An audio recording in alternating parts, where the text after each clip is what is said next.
G'day everyone, and welcome to Griffinix Tabletop Miniatures. Welcome back to my channel, and for those of you who are new, please don't forget to subscribe! And don't forget to hit that notification bell so you can stay up to date on all content released here on this channel. Now, I really appreciate you doing that, and if you like it, don't forget to give it a like. That really helps us out. Thanks. Now on with the video.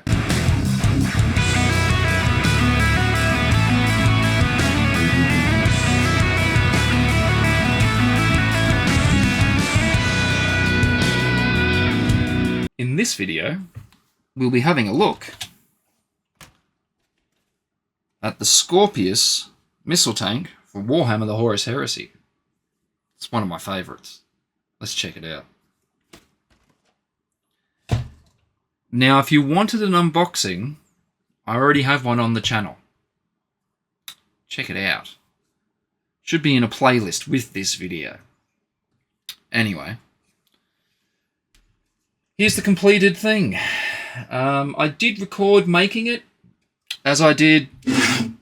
Well, I didn't record making both of them. I just recorded making one. I can't remember which one specifically, but yeah, doesn't really matter. This is what it looks like built. Sure, you've probably seen it before. It's a lovely tank. I also have a build for the Deimos Rhino, Deimos Pattern Rhino for Horus Heresy, which is what the chassis of this tank is based on, just with a few differences, obviously. Like you've got a different top for the turret to sit in. You've also got a different front. That's about it, really. But yeah, I just love this tank. I always have. This Scorpius missile tank. I wanted one ever since it came out in resin for Forge World. Oh, from Forge World, for Horus Heresy, rather. And I just love the design. I just think it looks really good. Yeah. And I love the Whirlwind as well, back pre-Primaris. I love the idea of it, like, you know, just moving around the battlefield, firing these missiles and stuff. And I thought that this one's missile launcher, personally, I just thought looks cooler.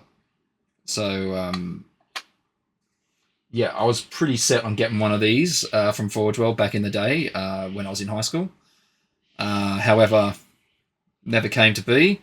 So I'm very proud now to own two of the plastic ones. I'd be even more happy and proud if they were painted. But I'll slay the grey eventually. Perhaps you'd like to see that.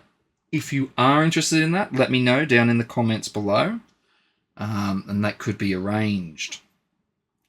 But yeah, I really like it. And once again, like with my Imperial Knight, sub-assemblies and, you know, things like that are important sometimes when you've got to paint the miniature later. So, I don't know if you can see that, but there's blue tack on these bits. Like, it does have a slight locking mechanism to help hold it at an angle that you want it, because it doesn't just spin, it's got little teeth. But without the blue tack, I find they just keep falling off. So obviously it's meant to be glued in. So I'm happy with that. I suppose if you wanted them to be able to move, it wouldn't be very hard at all if you had some magnets, like you could just connect. Because there's a nice recess in there, you could fit a magnet in there probably pretty easily, and then again you could cut this little bit with the teeth off and put your magnet on so that they could go up, down, you know. So yeah, it's a really cool design, I think. I love how it looks, and I'm just so happy to have it. Like, so excited. In fact, when the Horus Heresy range was being expanded and the Age of Darkness box set came out, and the Rhino and the Predators, I was just like, I want this to come out next. I don't care about the Vindicator right now, although that's really cool too. And I did always prefer the older design of that. I'll have to pick one up at some stage. But I always wanted this. And I really wanted it to be next. And I don't know if it was exactly next, but it was pretty quick. Like, it wasn't too long after everything came out that this was available, and I actually had trouble getting it because it seems to be quite popular at the time. It just, pre-orders sold out all around where I live, and hardly anyone had it in stock. But yeah, got my hands on them, built them, and now they sit here proudly on my hobby desk. And yeah, I wonder if you have any on your hobby desk. Or maybe you'd like to get one. Well, if you do, just make sure that if you've left them sitting around a bit like I have, and I probably should have left it in a nice container or box or something, I didn't. And they've gotten dusty. So if they get dusty before you prime them, just use something like this. If you haven't got an airbrush or air can for cleaning electronics or camera lenses and things, just get this,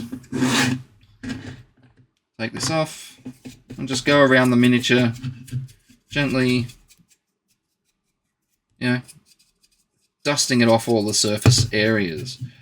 And that way you can prime it and not have to worry about sealing in all those little bits of dust and stuff. But as you can see, I don't know if you can see it on the camera. I don't know if it's showing up.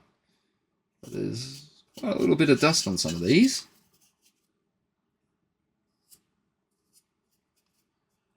Although, if you were either lazy or you just perhaps didn't see the dust, if you do spray over it and sort of seal it into a miniature, there are ways around the problem if you don't like it.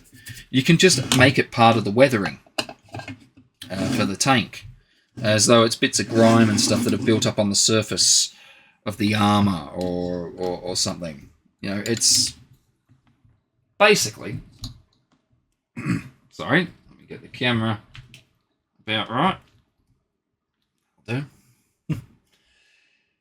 Basically, you don't have to worry too much. If you do get a bit of dust on your miniature like that, just, yeah, turn it into weathering. Turn it into battle damage or something. You know, there are things you can do, creative things. If you'd like to see that being done, I can show you examples of that. I can deliberately leave some models a bit dusty, spray them and show you how that works out, and then show you the contrast perhaps.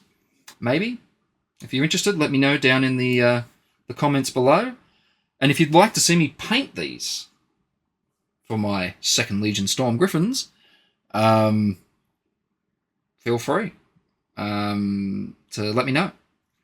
By the way, if I do, well, when I do paint them up, regardless of whether it's a video or not, the tanks will be quartered very much like my Imperial Knight. Yellow, blue, and then opposite on the other, yeah, diagonal corners. But yeah, looking forward to slaying the grey and getting them painted up one day, hopefully soon. Anyway, it's just a short one today. Unfortunately, I can't show you me building them. I did record it ages ago, but along with a whole bunch of content that just... I don't know what happened, but it's corrupted. And I've had other issues with power surges as well when I've been in the middle of editing things, and sometimes when that happens as well, that gets deleted. That's only happened once or twice. But something else happened earlier, and I lost a lot of my video content, which is one of the reasons too why I haven't been uploading as much for a while. So trying to work out what I was going to do, because the original plan was to do a build video on all the things I review, and then a painting video and a lore video to back it up. Now, I don't know if I'm going to continue to do that. I will try. But obviously some things just won't have a build video, or some things won't have a painting video. You know, you tell me what you want. Make it easier. Anyway, just thought I'd show you those and see what you thought. If you have any questions for me or for the channel or for what I like to do in the hobby, anything at all, please put that down in the comments below. and we can start having a conversation. And if you want to talk a little more, maybe share some inspirational images of our miniatures, our hobby, even our piles of shame, maybe our piles of opportunity, all of that fun stuff, I have a Discord. And I've started uploading a lot of my army's like miniatures. I've taken photos of them, and I've uploaded them on there. So if you'd like to check them out, feel free to do so. It should be up near the banner somewhere, I believe. Yeah, click the link and I'll love to see you over there. And again, please don't forget to subscribe. Thank you. That would really help. Again, I thank you for watching today. I'll catch you in the next one.